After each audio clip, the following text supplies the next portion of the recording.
नमस्कार, मैं हूं आपके साथ अस्मिता दुबे और आप देख रहे हैं साधना प्लस न्यूज। बुलेटिन में दिखाएंगे हरियाणा की तमाम खबरें, लेकिन उससे पहले एक नजर डालेंगे इस वक्त की हेडलाइंस पर। चंडीगढ़ में हरियाणा कैबिनेट की बैठक आयोजित, कई मुद्दों पर हुआ मंथन। कृषि मंत्री से लेकर मुख्यमंत्री मंत्री तक बैठक में रहे मौजूद। सीएम मनोहर लाल ने लोगों को किया जागरूक, साइकिल से कार्यालय पहुंचे सीएम। चलिए बुलेटिन की शुरुआत करते हैं। गई थी हरियाणा भवन में, जिसकी अध्यक्षता सीएम मनोहर लाल ने की थी। और आपको बता दें कि बैठक में किसान आंदोलन, गन्ना रेट जैसे कई मुद्दों पर मंथन किया गया। और शाम 4 बजे से शुरू हुई ये बैठक, जिसमें गृह मंत्री अनिल विज, शिक्षा मंत्री कंवरपाल गुर्जर और कृषि मंत्री जेपी दलाल और बिजली मंत्री रणजीत चौटाला भी इस बैठक में मौजूद रहे। तो हरियाणा कैबिनेट की बैठक आयोजित की गई थी हरियाणा भवन में। ये बुधवार को बैठक आयोजित की गई, जिसकी अध्यक्षता स्वयं सीएम मनोहर लाल ने की। और बैठक में किसान आंदोलन को लेकर मंथन किया, गन्ना रेट को पर मंथन किया और भी कई ऐसे मुद्दों पर मंथन किया गया। और हरियाणा में व्यापार, खेल, शिक्षा, कृषि और सांस्कृतिक संबंधों को बढ़ाने के लिए सरकार लगातार प्रयासरत है। सरकार एक के बाद एक देशों के राजदूतों से मुलाकात कर रही है, प्रदेश में संभावनाओं के द्वार खोल रही है। इसी कड़ी में बुधवार को थाईलैंड की राजदूत पट्टारत होंगटोंग से सीएम मनोहर लाल ने मुलाकात की और कई मुद्दों पर व्यापक द्विपक्षीय चर्चा की।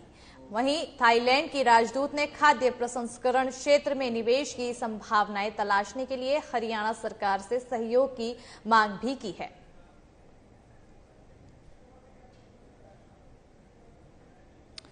तो आपको बता दें कि हरियाणा में अब व्यापार, खेल, शिक्षा, कृषि और सांस्कृतिक संबंधों को बढ़ाने के लिए सरकार लगातार प्रयास कर रही है। और इसी के चलते सीएम खट्टर ने राजदूतों से मुलाकात की और थाईलैंड के राजदूत पट्टारत होंगटोंग से उनकी मुलाकात हुई, जिसके बाद उन्होंने कई मुद्दों पर चर्चा की और दोनों के बीच कई व्यापक मुद्दों पर चर्चा की गई थी। और प्रदेश में संभावनाओं के द्वार खोलने पर चर्चा की गई थी। बता दें कि बुधवार को थाईलैंड की राजदूत पट्टारत होंगटोंग से सीएम मनोहर लाल ने मुलाकात करके वहीं कई मुद्दों पर चर्चा करते हुए बताया। और वहीं थाईलैंड की राजदूत ने खाद्य प्रसंस्करण क्षेत्र में निवेश की संभावनाएं तलाशने के लिए भी सहयोग की मांग की है। और किसान आंदोलन एक ऐसा मुद्दा जो बीजेपी सरकार के लिए गले की हड्डी बन गया है, जिसको लेकर हर दिन कमेटी गठित होती रहती है, फिर बैठक और वार्ता, लेकिन नहीं निकलता कोई रास्ता।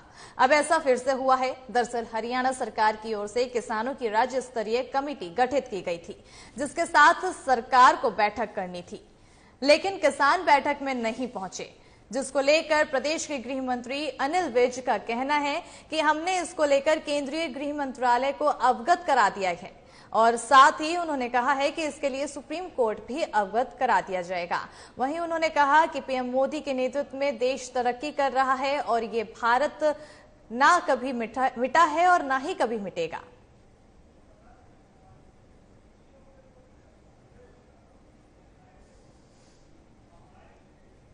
किस बात में, क्यों उनको ऐसा लगता कि वो देश का सारा दिन बुरा ही सोचते हैं? ये देश आज तक ना किसी से मिटा है ना मिटेगा, और मोदी जी के नेतृत्व में ये देश दिन प्रतिदिन ऊंचाइयों को छू रहा है। देखिए, सुप्रीम कोर्ट को इन सारी बात से अवगत करा दिया जाएगा और हमने केंद्रीय होम मिनिस्टर को भी अवगत करवा दिया है।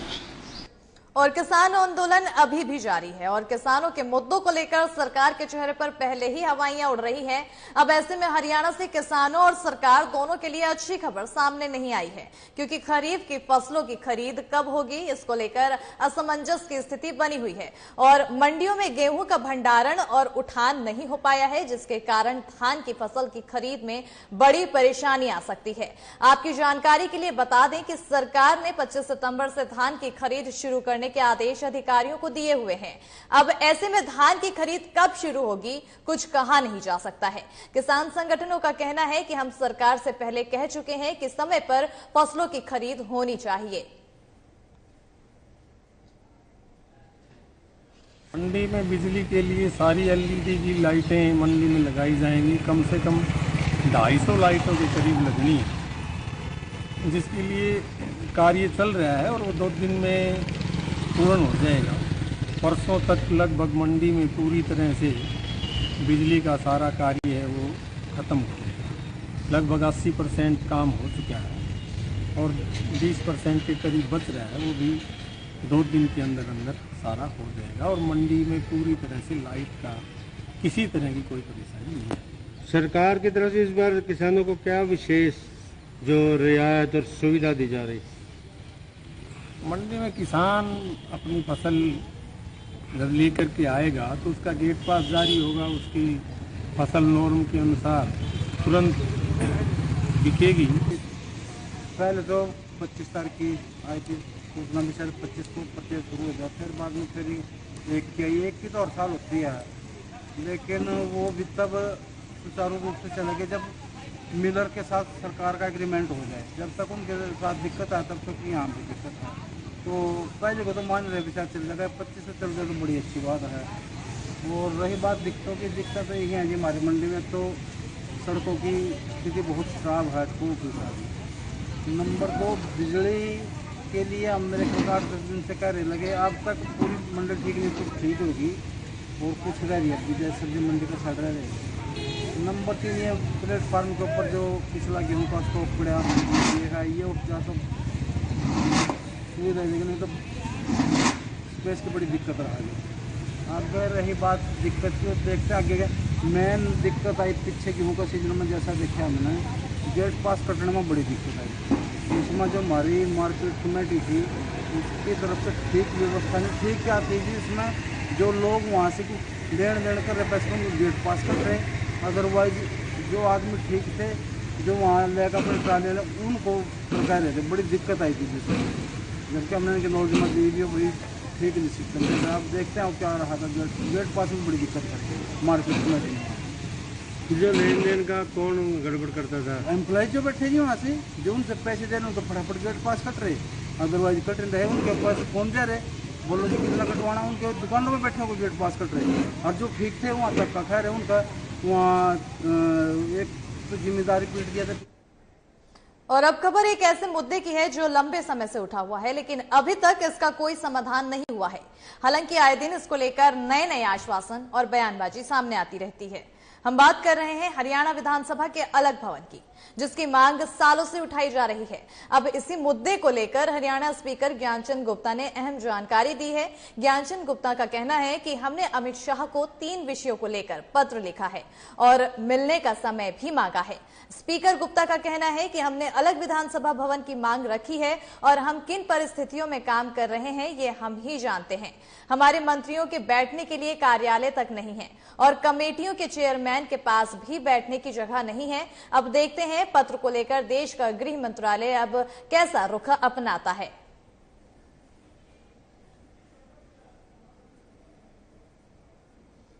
आदरणीय गृह मंत्री जी को पत्राचार किया था, पत्र लिखे थे और उनसे मिलने का समय भी मांगा था। तो उसी दृष्टि से कल मिलने का अवसर प्राप्त हुआ और तीनों जो मुख्य विषय थे वो मैंने उनके सामने रखे। सबसे पहले विषय था कि हरियाणा का अपना विधानसभा भवन चंडीगढ़ में अलग से बने, जिसके अंदर सभी वो जो सुविधाएं किसी विधान भवन के लिए चाहिए वो उसमें हों। उनको मैंने बताया कि किस प्रकार से हम किन परिस्थितियों के अंदर इस विधानसभा भवन के अंदर कार्य कर रहे हैं। और आज 22 सितंबर को हरियाणा सरकार की ओर से वर्ल्ड कार फ्री डे मनाया गया है, जिसको लेकर सीएम मनोहर लाल ने लोगों को जागरूक किया और सीएम हाउस से साइकिल के द्वारा अपने कार्यालय पहुंचे और संबोधन में कहा कि 22 जुलाई को साल 2000 में फ्री कार डे मनाने का फैसला लिया था, जिसमें संख्या बढ़ रही है। वहीं सीएम ने कहा कि डीजल पेट्रोल की गाड़ियां कम हो और लोग साइकिल पर चलें या पैदल चलें, ये प्रयास रहना चाहिए, जिससे ज्यादा प्रदूषण भी नहीं पड़ेगा और वातावरण भी साफ रहेगा।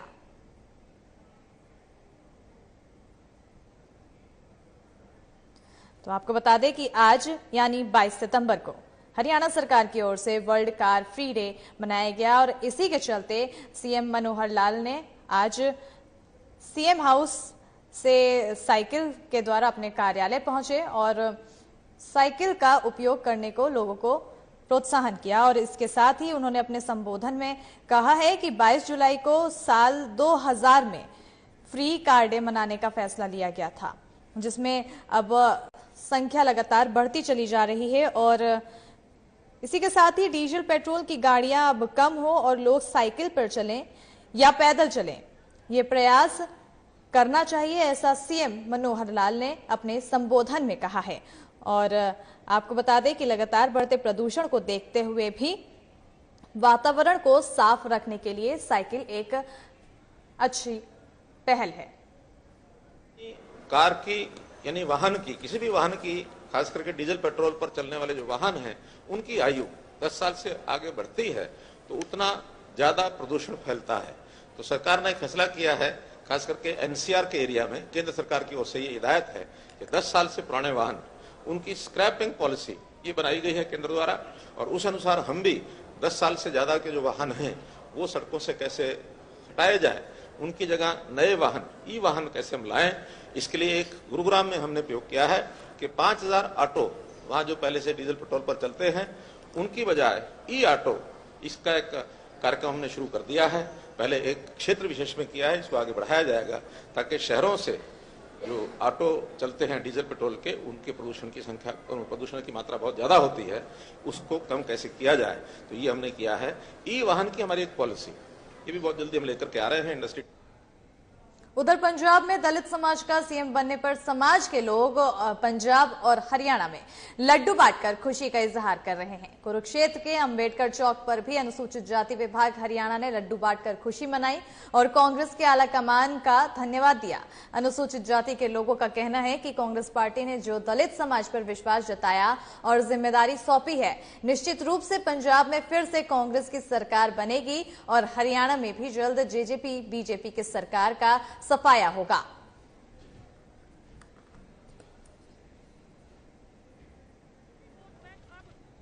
पहले तो सभी को जय भीम, जय कांग्रेस।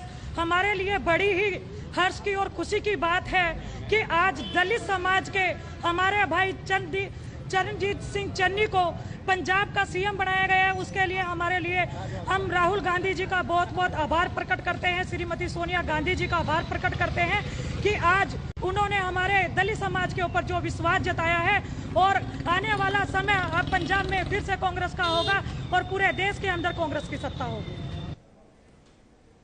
और हरियाणा के गृह मंत्रालय ने प्रदेश में नशे को खत्म करने के लिए अलग अलग टीमों को गठित किया हुआ है और साथ ही पुलिस को भी सख्त निर्देश दिए हैं कि हर कीमत पर प्रदेश में नशा खत्म करना है। लेकिन नशीले पदार्थों की तस्करी लगातार सामने आ रही है। कुरुक्षेत्र में भी पुलिस ने एक नशा तस्कर को गिरफ्तार किया है, जिसके पास से नशीला पदार्थ बरामद हुआ है। पुलिस का कहना है कि गुप्त सूचना के आधार पर यह कार्रवाई की गई है और नशा तस्कर से भी आगे की कार्रवाई के बारे में गहनता से पूछताछ हो रही है।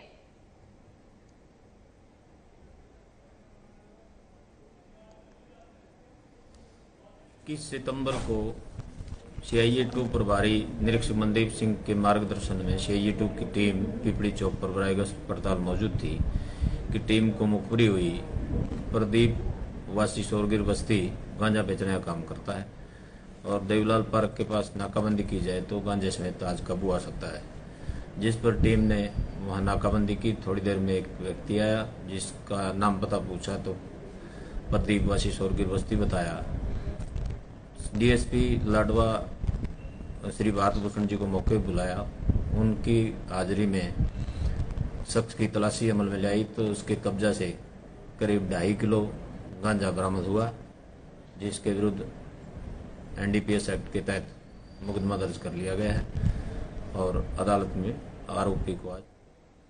वहीं धर्मनगरी कुरुक्षेत्र में मल्टी आर्ट कल्चरल सेंटर में आज राष्ट्रीय सामाजिक संगठन का पहला स्थापना दिवस मनाया गया है, जिसमें मशहूर हरियाणवी कलाकार गजेंद्र फोगाट मुख्य तौर पर पहुंचे। कार्यक्रम में साल भर उत्कृष्ट सामाजिक कार्य करने वाले समाज सेवियों को सम्मानित भी किया गया और पत्रकारों से बातचीत करते हुए मुख्य अतिथि गजेंद्र फोगाट का कहना है कि एनएसओ का पहला स्थापना दिवस मनाया जा रहा है।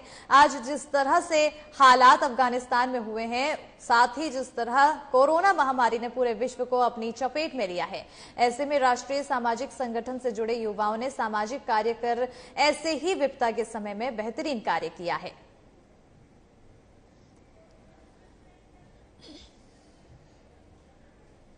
तो आपको बता दें कि कुरुक्षेत्र जो कि धर्मनगरी है, वहां पर आज राष्ट्रीय सामाजिक संगठन का स्थापना दिवस मनाया गया।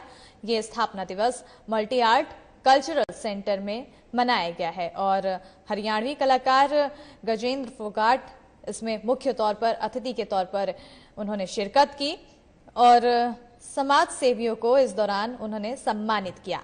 बता दें कि कार्यक्रम में साल भर उत्कृष्ट सामाजिक कार्य करने वाले समाज सेवियों को सम्मानित किया गया है और पत्रकारों से बातचीत करते हुए गजेंद्र फोगाट ने कहा है कि एनएसओ का पहला स्थापना दिवस मनाया जा रहा है और आज जिस तरह के हालात अफगानिस्तान में हुए हैं, साथ ही जिस तरह से कोरोना महामारी ने पूरे विश्व को अपनी चपेट में लिया है, ऐसे में राष्ट्रीय सामाजिक संगठन से जुड़े युवाओं ने सामाजिक कार्य कर ऐसे ही विपदा के समय में बेहतरीन कार्य किया है।